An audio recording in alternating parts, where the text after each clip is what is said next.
Hello, ನಮಸ್ಕಾರ. ಇವತ್ತು ನಾನು ಜ್ಯೋತಿರ್ಭೀಮೇಶ್ವರ ವ್ರತದ ಬಗ್ಗೆ ಹೇಳ್ತಾ ಇದ್ದೀನಿ.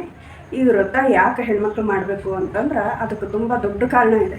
ಆದರೆ ಕೆಲವೊಬ್ರಿಗೆ ಯಾವ ವ್ರತ ಮಾಡಿದ್ರೆ ಏನೈತಪ್ಪ ಹಂಗಂತ ಕೆಲವೊಬ್ಬರು ಮನಸ್ಥಿತಿ ಇರುತ್ತೆ. ಆದರೆ ಪುರಾಣ ಕಾಲದಲ್ಲಿದ್ದನು ಶಾಸ್ತ್ರೋಕ್ತವಾಗಿ ಮಾಡಲೇಬೇಕು ಅನ್ನೋಂಥ ಕೆಲವೊಂದು ವ್ರತಗಳು ಇರ್ತವೆ. ಅದು ಕೆಲವೊಬ್ರಿಗೆ ಗೊತ್ತಿರುತ್ತೆ, ಕೆಲವೊಬ್ರಿಗೆ ಗೊತ್ತಿರಲ್ಲ. ಗೊತ್ತಿದ್ದವರು ನೋಡಿ ಸುಮ್ಮನೆ ಬಿಡ್ರಿ, ಗೊತ್ತಿಲ್ಲಾರ್ದವರು ಇದರ ಉಪಯೋಗ ಪಡ್ಕೊಳ್ರಿ ಅಂತ ಹೇಳ್ತಾ ಇದ್ದೀನಿ. ಏನು ಜ್ಯೋತಿರ್ಭೀಮೇಶ್ವರ ವ್ರತ ಅಂದ್ರೆ ಗಂಡಂದರಿಗೆ ಬರುವಂಥ ಗಂಡಾಂತರಗಳನ್ನು ದೂರ ಮಾಡುವಂಥದ್ದು ಅಂಥ ಒಂದು ಮಹತ್ತರವಾದ ವ್ರತ. ಅದು ಏನಂದರೆ ಜ್ಯೋತಿರ್ಭೀಮೇಶ್ವರ ವ್ರತ ಅಂತ ಆ ಅಮಾವಾಸ್ಯೆಗೆ ಈಗ ಬರುತ್ತಲ್ಲ, ಆಷಾಢ ಮಾಸದ ಅಮಾವಾಸ್ಯೆಗೆ ಬರುತ್ತಲ್ಲ, ಆ ಆಷಾಢ ಮಾಸದಲ್ಲಿ ಬರುವಂಥ ಕೊನೆಯ ಅಮಾವಾಸ್ಯೆನ ಜ್ಯೋತಿರ್ಭೀಮೇಶ್ವರ ಪೂಜೆ ವ್ರತ ಅಂತಾರೆ.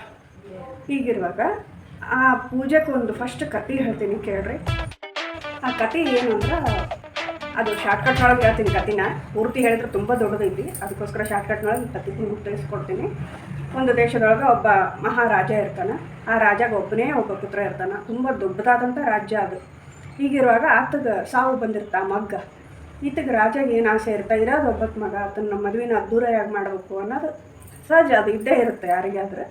ಆಗಿರುವಾಗ ಏನಾಗುತ್ತಾ, ನನ್ನ ಮಗನ ಮದುವೆ ನಾನು ಕಣ್ಣಾರೆ ನೋಡ್ಬೇಕಿತ್ತು, ಈ ಥರ ಆಗ್ಬಿಡ್ತಲ್ಲ ಅಂತ ತುಂಬ ದುಃಖ ಪಡ್ತಾರೆ ತಂದೆ ತಾಯಿ.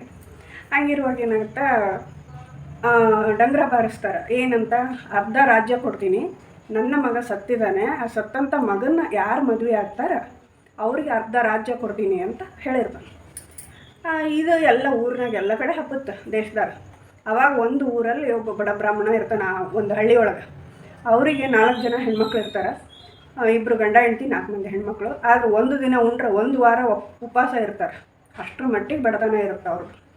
ಇದನ್ನೆಲ್ಲ ನೋಡಿ ಸಾಕಾಗ್ಬಿಟ್ಟಿರುತ್ತೆ ಪಾಪ ಆ ಮಕ್ಕಳಿಗೆ, ಉಪವಾಸ ಇದ್ದು. ನಾನು ಒಬ್ಬೇಕಿ ಸತ್ತಂಥ ಒಬ್ಬ ವ್ಯಕ್ತಿನ ಮದುವೆ ಆಗೋದ್ರಿಂದ ನನ್ನ ಮನೆಯ ಬಡತನ ತೀರುತ್ತಾ ಅನ್ನೋ ಒಂದು ಕಾರಣಕ್ಕೆ ಆ ಹುಡುಗಿ ಒಪ್ಕೊಂತಾಳೆ. ಅವ್ರ ತಂದೆ ತಾಯಿಯೊಳಗೆ ತಾಯಿಗೆ ಜ್ಯೋತಿರ್ಭೀಮೇಶ್ವರ ವ್ರತದ ಪೂಜೆ ಮಾಡೋ ವಿಧಾನ ಗೊತ್ತಿರುತ್ತೆ. ಆಮೇಲೆ ಆ ವ್ರತ ಮಾಡ್ತಾನೆ ಬಂದಿರ್ತಾಳೆ ಆ ಅಮ್ಮ. ಹಂಗಾಗಿ ಏನಾಗುತ್ತೆ, ಆ ವ್ರತದ ಬಗ್ಗೆ ಈ ಮಗಳಿಗೂ ಕೂಡ ಗೊತ್ತಿರುತ್ತೆ. ಒಪ್ಕೊಂತಾಳೆ, ಮದುವೆ ಆಗ್ತೀನಿ ನಾನು, ಆ ಸತ್ತಂಥ ಹೆಣ್ಣನ್ನು ಮದುವೆ ಆಗ್ತೀನಿ ನಾನು ಅಂತ ಒಪ್ಕೊತಾಳೆ. ಒಪ್ಕೊಂಡಾಗ ಹೋಗ್ತಾಳೆ ರಾಜಧಾನಿಗೆ. ಹೋಗಿ ಹಿಂಗೆಲ್ಲ ಹೇಳ್ತಾರೆ, ತಂದೆ ತಾಯಿ ಮಕ್ಕಳು ಎಲ್ಲರೂ ಹೋಗಿರ್ತಾರೆ. ಹೋಗಿ ಹೇಳಿದಾಗ ಹಿಂಗೆ ನಾನು ಮದುವೆ ಆಗಕ್ಕೆ ಒಪ್ಕೊತೀನಿ ಅಂತ ಹೇಳ್ತಾಳೆ. ರಾಜಾಗ ತುಂಬ ಖುಷಿ ಆಗಿಬಿಡುತ್ತೆ. ಆಗಿಂದಾಗಲೇ ಅರ್ಧ ರಾಜ್ಯ ಅವ್ರಿಗೆ ಬರ್ಕೊಟ್ಬಿಡ್ತಾನಪ್ಪ. ಆ ಖುಷಿ ತಡ್ಕೊಳಕ್ಕಾಗ್ಲಾರ್ದ ಮತ್ತೆ ಆ ಸತ್ತಂಥ ಹೆಣದು ಕೂಡ ಅಷ್ಟೊಂದು ಅದ್ದೂರಿಯಾಗಿ ಮದುವೆ ಮಾಡ್ತಾರೆ. ಮಾಡಿಬಿಟ್ಟು ಮತ್ತೆ ಒಯ್ದು ಎಲ್ಲಿಡ್ತಾರೆ, ಅದನ್ನ ಸುಡುಗಾಡಿ ಒಳಗೆ ಇರ್ತಾರೆ, ಚಿತೆ ಮೇಲೆ ಇಡ್ತಾರೆ. ಹೆಂಡ್ತಿನ ನಿಂದ್ರಿಸಿರ್ತಾರೆ, ಗಂಡನ ಚಿತೆ ಮೇಲೆ ಇಟ್ಟಿರ್ತಾರೆ. ಸುತ್ತಲೂ ಬಂದು ಇವಾಗ ರಾಜ್ಯದ ಮಂದಿ ಎಲ್ಲರೂ ಕೂಡಿರ್ತಾರೆ. ಇಂಥ ಒಂದು ಸಂದರ್ಭ ಅಂತ ತಂದೆ ತಾಯಿ ಈಗ ಆಸ್ತಿ ಬಂತಂತ ಖುಷಿ ಪಡ್ಬೇಕು, ಅಥವಾ ಮಗಳು ಮದುವೆ ಆದ ತಕ್ಷಣ ಇಂಥ ಒಂದು ಪರಿಸ್ಥಿತಿ ಬಂತಲ್ಲ ಅಂತ ದುಃಖ ಪಡ್ಬೇಕು, ಅದು ದೇವರಿಗೆ ಗೊತ್ತು ಅವ್ರ ಪರಿಸ್ಥಿತಿ. ಹೌದಾ? ಹಂಗಾಗ್ಬಿಡುತ್ತೆ. ಆಮೇಲೆ ಏನಂತಾಳ, ಅಲ್ಲಿ ಚಿತೆಗೆ ಬೆಂಕಿ ಹಚ್ತಾರೆ. ಹಚ್ಚಿದಂಥ ಸಂದರ್ಭದಲ್ಲಿ ಫುಲ್ಲು ಮಳೆ ಬಂದ್ಬಿಡುತ್ತೆ. ಅಲ್ಲಿ ಆ ಚಿತೆ ಮೇಲಿರುವಂಥ ಆ ಒಂದು ಹೆಣ ಮತ್ತು ತಾಳಿ ಕಟ್ಟಿಸ್ಕೊಂಡಂಥ ಒಂದು ಆ ಕನ್ಯೆ ಇಬ್ಬರನ್ನ ಬಿಟ್ಟು ಎಲ್ಲರೂ ಮನೆಗೆ ಹೋಗ್ಬಿಡ್ತಾರೆ, ಯಾರ್ಯಾರು ಇರೋಂಗಿಲ್ಲ. ಈ ಒಂದು ಸಂದರ್ಭದೊಳಗೆ ನಾನು ಏನು ಮಾಡ್ಬೇಕಂತ ಗೊತ್ತಾಗಲ್ಲ.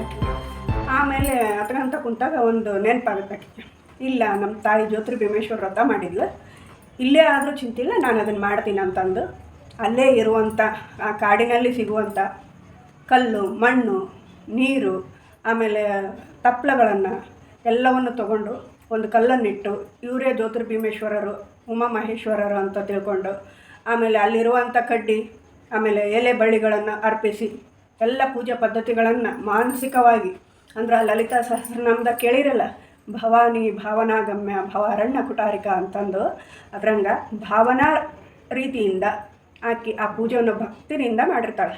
ಹಾಗಾಗಿ ಶಿವಪಾರ್ವತಿಯರ ಪ್ರತ್ಯಕ್ಷ ಆಗ್ತಾರಕ್ಕಿಗೆ ಅಲ್ಲಿ ಪ್ರತ್ಯಕ್ಷ ಆಗಿ ದೀರ್ಘ ಸುಮಂಗಲಿ ಭವ ಅಂತ ಆಶೀರ್ವಾದ ಮಾಡ್ತಾರೆ. ಆವಾಗ ಗಂಡ ನಿದ್ದಿಲಿದ್ದ ಎದ್ದಿರ್ತಾರಲ್ಲ, ಆ ಥರ ಎದ್ದು ಬಂದು ಕೇಳ್ತಾನೆ, ನಾನು ಮಕ್ಕೊಂಡಿದ್ನೆಲ್ಲ ಯಾವಾಗ ಎಬ್ಸ್ರಿ ಅಂತಂದು. ಅಷ್ಟರ ಮಟ್ಟಿಗೆ ಈ ಒಂದು ರಥದ ಮಹಿಮೆ ಅಷ್ಟು ದೊಡ್ಡದೈತಿ. ಹಂಗಾಗಿ ಸತ್ತಂತನ್ನ ಮತ್ತೆ ರಾಜಧಾನಿಗೆ ಕರ್ಕೊಂಬರ್ತಾಳಕ್ಕೆ. ಆ ಒಂದು ಸಕಲ ಸಂಪತ್ತು ಸಮೃದ್ಧಿಯನ್ನು ಮತ್ತೆ ಪಾರ್ವತಿ ಪರಮೇಶ್ವರ ಹೊರ ಕೊಟ್ಟಾಗ ಆ ಹುಡುಗ ಹೆಂಗೆ ಇರ್ತಾನೆ, ಸತ್ತಂತ ಹೆಣ್ಣಾಗಿರ್ತಾನಲ್ಲ, ಸದಾ ಒಂದು ಪ್ರಫುಲ್ಲವಾದ ಒಂದು ತೇಜಸ್ಸಿರುತ್ತೆ ಆ ವ್ಯಕ್ತಿಗೆ.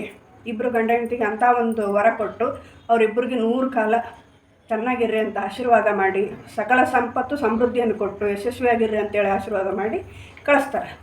ರಾಜ್ಯಕ್ಕೆ ಮಗನ ಕರ್ಕೊಂಡು ಸೊಸಿ ಬಂದಾಗ ಆ ವ್ಯಕ್ತಿಗೆ, ಆ ಒಂದು ತಂದೆ ತಾಯಿಗಳಿಗೆ ಎಷ್ಟು ಖುಷಿ ಆಗುತ್ತೆ, ಹೌದಿಲ್ಲ? ಹಂಗಾಗಿ ಗಂಡಂದರಿಗೆ ಬಂದಂಥ ಗಂಡಾಂತರಗಳನ್ನು ದೂರ ಮಾಡುವಂಥ ವ್ರತ ಇದು. ಪ್ರತಿಯೊಬ್ಬ ಸ್ತ್ರೀಯರು ಮಾಡಬೇಕು. ಯಾರಿಗೆ ಮಾಡೋಕ್ಕೆ ಇಚ್ಛೆ ಐತಿ ಅವರು ಶ್ರದ್ಧಾ ಭಕ್ತಿಯಿಂದ ಪ್ರೀತಿಯಿಂದ ಮಾಡಿರಿ. ಆಮೇಲೆ ಮದುವೆ ಆಗ್ಲಾರ್ದವರು ಕೂಡ ಮಾಡ್ಬೋದು. ಮದುವೆ ಆಗ್ಲಾರ್ದಂಥವ್ರು ಹೆಣ್ಮಕ್ಳಿದ್ರೆ ಹೆಣ್ಮಕ್ಳು ಮಾಡ್ಬೇಕು, ಗಂಡು ಮಕ್ಳಿದ್ರೆ ಅವ್ರ ತಾಯಂದ್ರು ಮಾಡಿ ಅವ್ರಿಗೆ ಆಶೀರ್ವಾದ ಮಾಡ್ಬೇಕು. ಹಿಂಗೈತೆ ಅದು ಪದ್ಧತಿ. ಹಂಗಾಗಿ ಮಾಡ್ಬೋದು ಈ ವ್ರತ ಮಾಡೋಕ್ಕೆ ಏನೇನು ಬೇಕು, ಸಿಂಪಲ್, ಏನು ಅಷ್ಟೊಂದು ಇದು ಇಲ್ಲ. 2 ದೀಪಗಳನ್ನು ಹಚ್ಚಬೇಕು. ಆಮೇಲೆ ಪಾರ್ವತಿ ಪರಮೇಶ್ವರರ ಫೋಟೋ ಇಡಬೇಕು. ಆಮೇಲೆ ಒಂದು ಪ್ಲೇಟ್ನಲ್ಲಿ ಅಕ್ಕಿ ತೊಗೊಂಡು, ತುಂಡಾಗಲಾರ್ದಂಥ ಅಕ್ಕಿ ತೊಗೋಬೇಕು. ಅಕ್ಕಿ ಹಾಕಿ ಅದರ ಮೇಲೆ ಅರ್ಶಿಣಗಳಿಂದ ರಂಗೋಲಿ ಹಾಕಬೇಕು. ಪದ್ಮ ಆಯ್ತು ಅಥವಾ ಅಷ್ಟದಳ ಪದ್ಮ ಇಲ್ಲ ಸ್ಟಾರ್ ಈ ಥರ ಹಂಗೆ ಹಾಕ್ಬೇಕು. ಇಲ್ಲ ಹಾಕೋದು ಬೇಡ ಅಂದ್ರೂ ಆಗ ಸುಮ್ಮನೆ ಒಂದು ಬಿಂದು ಕೂಡಿಸಿ ಅದರೊಳಗೆ ಇಡ್ಬೋದು. ಅಕ್ಕಿ ಹಾಕಿ ಬಿಂದು ಕೂಡಿಸಿ ಅದರೊಳಗೆ ಇಡ್ಬೋದು. ಹಂಗೂ ಮಾಡ್ಬೋದು. 2 ಜೋಡಿ ದೀಪ ಇಡಬೇಕು. ಫಸ್ಟ್ ಅಕ್ಕಿ ಮೇಲೆ 2 ಜೋಡಿ ದೀಪ ಇಡಬೇಕು. ಅದಕ್ಕೆ ಶಾವಂತಿಗೆ ಹೂವು, ಮಲ್ಲಿಗೆ ಹೂವು ಇದ್ರೆ ನಿಮ್ಮ ಯಥಾಶಕ್ತಿ ಹೂವು ಎಷ್ಟು ಏರಿಸ್ತಾರೆ ನಿಮಗೆ ಬಿಟ್ಟಿದ್ದದು. ಆಮೇಲೆ ಎಡಿಗೆ ಕಾಯಿ ಹೊಡೆದು ನಿಮ್ಮ ಹತ್ರ ಇದ್ರೆ ಪುಟಾಣಿ ಸಕ್ಕರೆ, ಇಲ್ಲ ಬೇಕಾದ್ರೆ ಏನಾರ ಮಾಡಿದ್ನಂದ್ರೆ ಗೋಧಿ ಹುಗ್ಗಿ, ಅನ್ನ ಸಾಂಬಾರು, ಅಥವಾ ಬರೀ ಶಾವಿಗೆ ಪಾಯಸ, ಬರೀ ಹಣ್ಣು ಹಂಪ್ಲ ಇವನ್ನ ಎಡಿ ಹಿಡಿದ್ರು ನಡೀತದೆ. ಇಂಥದ್ದೇ ಎಡಿ ಅಂತ ಇಲ್ಲ ಅದು ಏನಮ್ಮ. ಅದಕ್ಕೋಸ್ಕರ ನಿಮ್ಮ ಇಷ್ಟ ಯಥಾಶಕ್ತಿ. ಒಟ್ಟು 2 ಜೋಡಿ ದೀಪ ಇಡಬೇಕು. ಅಂದರೆ ಪಾರ್ವತಿ ಪರಮೇಶ್ವರರ ಸಂಕೇತ ಅದು 2 ಜೋಡಿ ದೀಪ. ಆಮೇಲೆ ಅದ್ರ ಕೆಳಗೆ ಇನ್ನೂ 2 ದೀಪಗಳನ್ನು ಇಡಬೇಕು. ಯಾಕಂದ್ರೆ ಅವರೇ ಪಾರ್ವತಿ ಪರಮೇಶ್ವರ ಆಗಿರ್ತಾರೆ. 2 ದೀಪಗಳು ಅದ್ರ ಕೆಳಗೆ 2 ದೀಪಗಳನ್ನು ಹಚ್ಚೋದ್ರಿಂದ ನಾವು ಅವರಿಗೆ ಒಂದು ಕೃತಜ್ಞತೆ ಭಾವನೆಯನ್ನು ಸಲ್ಲಿಸುವಂಥ ಒಂದು ವಿಧಿ. ಅದಕ್ಕೋಸ್ಕರ ಇನ್ನೂ 2 ದೀಪಗಳನ್ನು ಹಚ್ಚಬೇಕು. ನಿಮಗೆ ತುಪ್ಪ ಬೇಕಾಗಿದ್ರೆ ತುಪ್ಪ ಹಾಕ್ಕೋಬೋದು, ಅಥವಾ ಎಣ್ಣೆನೇ ಹಾಕ್ತೀವಿ ಅಂದರೆ ಎಣ್ಣೆನೇ ಹಾಕ್ಬೋದು, ಇಲ್ಲ ಕೊಬ್ಬರಿ ಎಣ್ಣೆ ಕೂಡ ಬಳಸ್ಬೋದು. ನಿಮ್ಮ ಯಥಾಶಕ್ತಿ ಅದು. ಭಕ್ತಿ ಶ್ರದ್ಧೆಯಿಂದ ಈ ಪೂಜೆ ಮಾಡಿ ಕಾಯಿ ಹೊಡಿಬೇಕು. ಆಮೇಲೆ ಗೆಜ್ಜೆ ವಸ್ತ್ರ ಅಂತ ಏರಿಸ್ತಾರೆ, ಆ ಗೆಜ್ಜೆ ವಸ್ತ್ರಗಳನ್ನ ಏರಿಸ್ಬೇಕು. ಆಮೇಲೆ ಗಂಡನ ಪಾದ ಪೂಜೆ ಮಾಡಿ, ಪಾದ ಪೂಜೆ ಮಾಡಿ ಅವ್ರಿಗೆ ಕಂಕಣ ಕಟ್ಟಬೇಕು. ಸದಾ ಯಶಸ್ವಿಯಾಗಿ, ಆಮೇಲೆ ಸದಾ ಆರೋಗ್ಯವಂತರಾಗಿರ್ರಿ ಅಂತಂದು ಹಾರೈಸಿ ಅವರಿಗೆ ಕಂಕಣ ಕಟ್ಟಬೇಕು. ಶಾವಂತಿಗೊಂದು ಕಂಕಣ, ಇಲ್ಲ ಅರ್ಶಿಣಕ್ಕೊಂದು ಕಂಕಣ ಕಟ್ಟಬೇಕು. ಇದರಿಂದ ಅವರಲ್ಲಿರುವಂಥ ದೋಷಗಳು ಅಥವಾ ಅವರ ಜನ್ಮಕ್ಕಿರುವ ಅಪಮೃತ್ಯು ದೋಷಗಳು ಎಲ್ಲವೂ ದೂರ ಆಗ್ತವೆ. ಹಂಗಾಗಿ ಆ ಒಂದು ವ್ರತ ಮಾಡೋದ್ರಿಂದ ಎಲ್ಲ ರೀತಿ ಒಳ್ಳೆಯದಾಗುತ್ತೆ. ಅದನ್ನು ನಿಮಗೆ ತಿಳಿಯಪಡಿಸ್ಬೇಕು ಅನ್ನಿಸ್ತು, ಅದಕ್ಕೋಸ್ಕರ ತಿಳಿಸ್ತಿದ್ದೀನಿ. ಆಲ್ ದಿ ಬೆಸ್ಟ್, ಒಳ್ಳೆಯದಾಗಲಿ ಎಲ್ರಿಗೂ. ಜ್ಯೋತಿರ್ಭೀಮೇಶ್ವರ ವ್ರತದ ಶುಭಾಶಯಗಳು.